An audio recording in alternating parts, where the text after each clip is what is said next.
The sun was slipping low over the endless Wyoming plains, melting into the horizon like honey poured over bronze. The sky blazed with streaks of gold and orange, and the air hung heavy with the scent of dust, horses, and late summer. A light wind whispered through the tall grass, carrying with it the faint clink of metal from the ranch yard and the rhythmic creak of barn doors swinging in the distance. Inside the main barn, Mara stood alone, her palms slick with nervous sweat despite the cooling evening air. The saddle she'd spent 3 exhausting weeks crafting sat on the workbench before her, every stitch glistening faintly in the warm glow of a lantern. It was beautiful, or at least, she hoped it was. The leather was polished to a soft chestnut shine, the tooling delicate but strong. Yet the moment she'd set it on the bench beside Jace Holloway's old saddle, her heart had begun to sink. It looked smaller. Too small. Her chest tightened as she stared at it again, the doubt crawling in fast and cruel. This was supposed to be her moment, her first real commission since she'd come to Dry Creek after her father's death. She needed the rancher's approval. Needed this sale to survive. But if it didn't fit his massive stallion, she might as well pack her things and head back to town empty-handed. Boot steps crunched outside the barn, slow and steady, and her breath caught in her throat. She knew that sound. Jace Holloway. The rancher. When he appeared in the doorway, the dim light framed him in a halo of dusk. Tall, broad-shouldered, dust clinging to his worn shirt and jeans. He looked like a man carved straight out of the land itself, quiet, steady, impossible to ignore. He paused for a second, eyes adjusting to the light, then spotted her. Mara. His voice was a low rumble, calm but carrying weight. You finish it. She nodded quickly, brushing her hands on her apron even though they were already clean.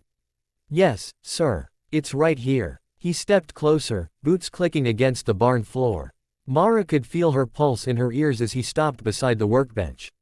For a long, unbearable moment, he said nothing, just studied the saddle, running a hand along the seat, tracing the stitching with a thumb calloused from years of work. The only sound was the crackle of the lantern flame and the steady breathing of the horses in their stalls.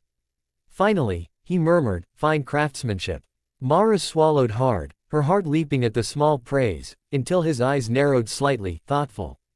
But, her stomach dropped. But what? He lifted the saddle with one arm, the muscles in his forearm tightening, and turned it in the light. It looks, he hesitated, glancing toward his horse in the corner stall. Smaller than I expected. The words hit her like a slap. I must have mismeasured, she stammered, heat rising to her cheeks. I thought I had it right. I checked twice. Jace's gaze returned to her, steady but unreadable. You measured Duke's old saddle.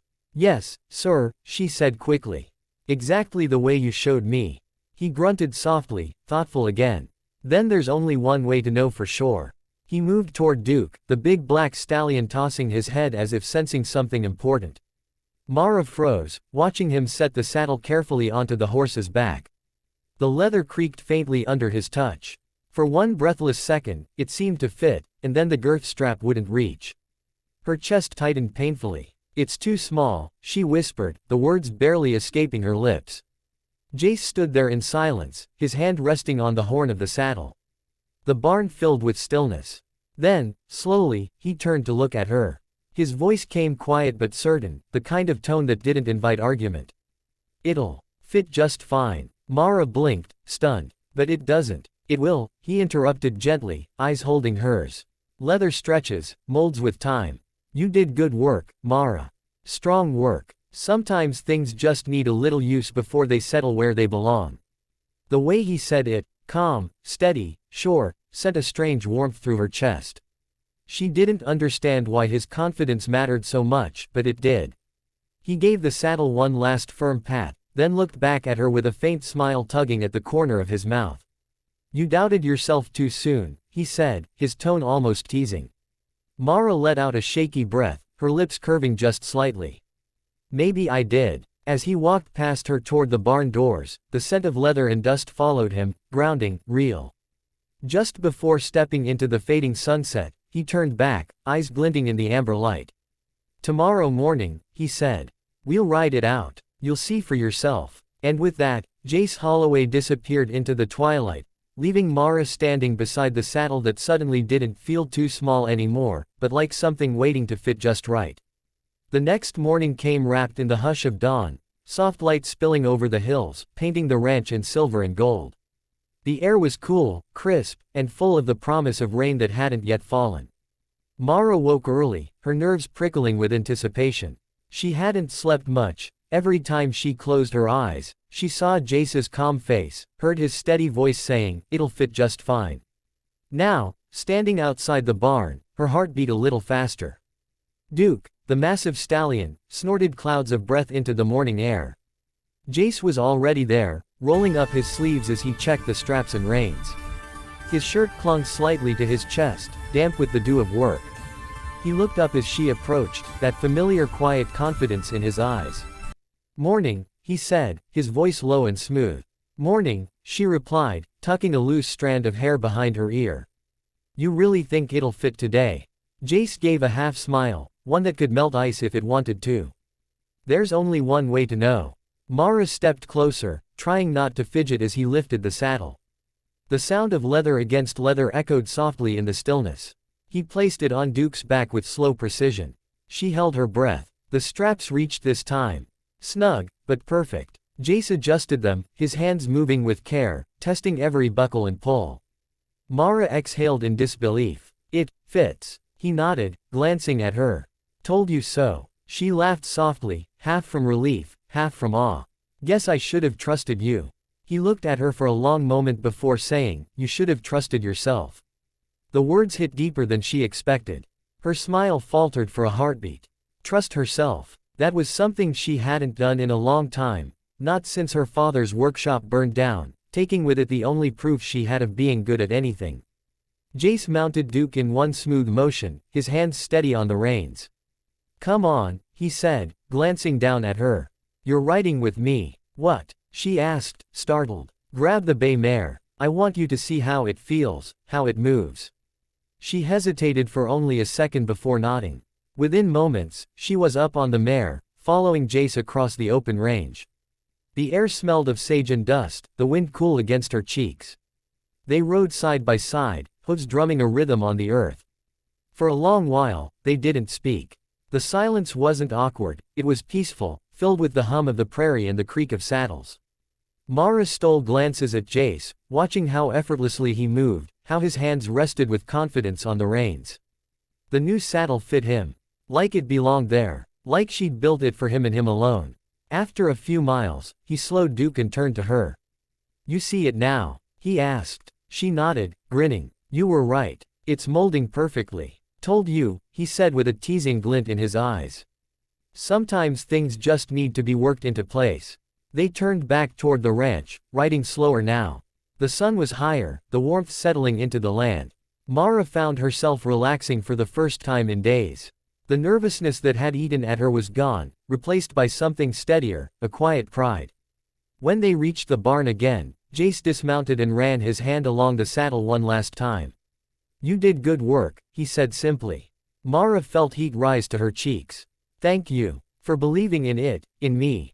He smiled faintly, that rare kind of smile that wasn't just on the lips but in the eyes. "You've got skill, Mara. Don't ever second-guess that." Before she could reply, he reached into his back pocket and pulled out a strip of leather. It was cut clean, the edges smoothed and polished. "See this," he said, handing it to her. She took it carefully. "What is it?" "The extra strap from your saddle," he said. "It was too tight at first, so I trimmed it, softened it, worked it until it fit. Now it's perfect." Mara turned the piece of leather over in her hands. It was warm from his touch. "Sometimes," Jace continued, "a thing just needs patience. Bit of care. You don't throw it away just because it's too tight the first time." His tone was gentle, but his eyes lingered on hers a moment too long, enough for her heartbeat to trip. She looked down, pretending to focus on the strap, but she could still feel his gaze like sunlight on her skin. Then he stepped back, brushing his gloves against his jeans. "You're welcome to come by the ranch anytime," he said, casual but warm. "Got plenty more gear that could use your touch." Mara smiled, the corners of her lips trembling slightly. "I'd like that." He nodded, tipping his hat before turning away, Duke following obediently beside him. As he walked into the fading light of late morning, Mara stood there with the small strip of leather still in her hands. It wasn't just a piece of material anymore, it was proof. Proof that something she'd built, something she'd almost thrown away, had found its place. And though she wouldn't admit it yet, she knew she'd be back. Not just for the work, but because every time Jace Holloway looked at her, she felt the same way that Saddle must have felt on Duke's back, like maybe, just maybe, she fit just fine too. The storm rolled in from the west like a gray beast prowling over the plains.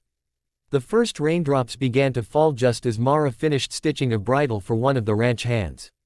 The rhythmic drumming on the roof of her small workshop made the world outside fade, but her thoughts were far from quiet. For weeks now, she had been coming to Holloway Ranch, fixing saddles, repairing straps, sharing stories over morning coffee.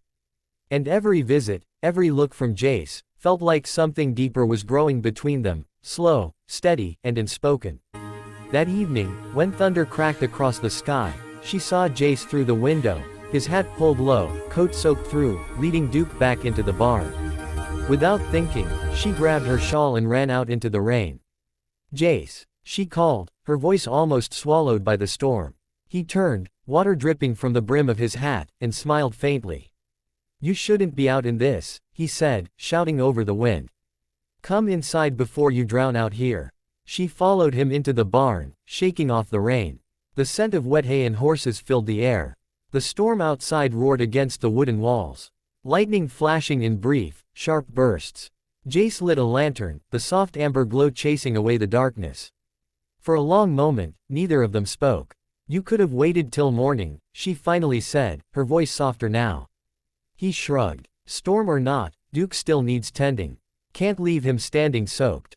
Mara smiled. That was Jace, always steady, always doing what needed to be done. But when she looked closer, she saw the tiredness behind his eyes, the kind that came from carrying too much alone. "Here," she said, grabbing a blanket and stepping closer. "You'll catch a chill if you stay like that." He hesitated but didn't stop her. She draped the blanket around his shoulders, her fingers brushing his collarbone for only a second, but it was enough. The air between them shifted. The storm outside seemed to fade into a low hum, and the only sound left was the soft rhythm of their breathing. "Mara," he said quietly, his voice a mix of warmth and restraint. "You didn't have to." "I wanted to," she replied, barely louder than the rain. He looked down at her, really looked. The lantern light flickered across his face, catching the rough edges of his jaw, the gentleness behind his usually guarded eyes. She could see the moment something inside him changed, a quiet surrender. "You still think that saddle was too small?" he asked suddenly, a teasing glint returning to his eyes. Mara laughed softly, surprised by the question. "After all this time, no, I think it fit better than I ever expected." He stepped closer, the space between them shrinking to inches. "Sometimes," he said, his voice low and almost rough, "things that don't seem to fit at first, end up being just right once they're given a chance." Her breath caught. "You mean the saddle?" she asked, though she knew that wasn't what he meant. He smiled faintly, eyes locked on hers. "Maybe not just the saddle." Lightning flashed, followed by a roll of thunder that shook the barn. Mara's heart pounded, the storm's rhythm echoing inside her chest. She should have stepped back, should have said something, but she didn't. She couldn't. Instead, she whispered, "You really believe that, don't you?" "I do," he said softly. "I've seen it. Some things, some people, just need time to fit where they belong." The words hung between them, heavy and certain. And then, without another word, he reached up, his hand brushing a drop of rain from her cheek, his touch warm against her cool skin. Mara felt the world tilt, slow, steady, inevitable. When he leaned in, the kiss wasn't hurried. It was quiet, the kind that carried every unspoken thing they'd been holding back. Outside, rain hammered the earth, but inside, everything else fell away. The scent of leather, the hum of thunder, the heat of the fire flickering in the corner, it all became part of the moment that neither of them wanted to end. When they finally pulled apart, Mara's eyes glistened in the lantern light. "I guess you were right," she whispered, smiling through her breathlessness. "It really did fit just fine." Jace chuckled softly, brushing his thumb over her hand. "Told you so." The storm raged on through the night, but inside that barn, peace settled like a blanket.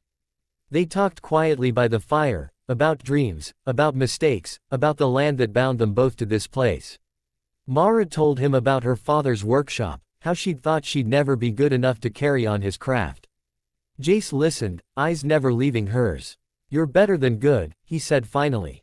"You're the kind of person who makes things last." The words stayed with her long after the rain stopped. By morning, the world outside smelled fresh and new, the earth dark and glistening under the sun. Jace was tending the horses again, and Mara stood beside him, the saddle she'd once doubted shining in the light. It had molded perfectly to Duke's back, no longer too small, no longer uncertain. As Jace adjusted the reins, he glanced over his shoulder at her with that same quiet smile. "See, just needed time." Mara smiled back, heart steady now. "Guess we both did." And as the sun rose over Holloway Ranch, lighting the plains in gold, Mara knew one thing for certain: what had started as a mistake in measurement had turned into something much bigger. Something that, against all odds, fit exactly where it was meant to.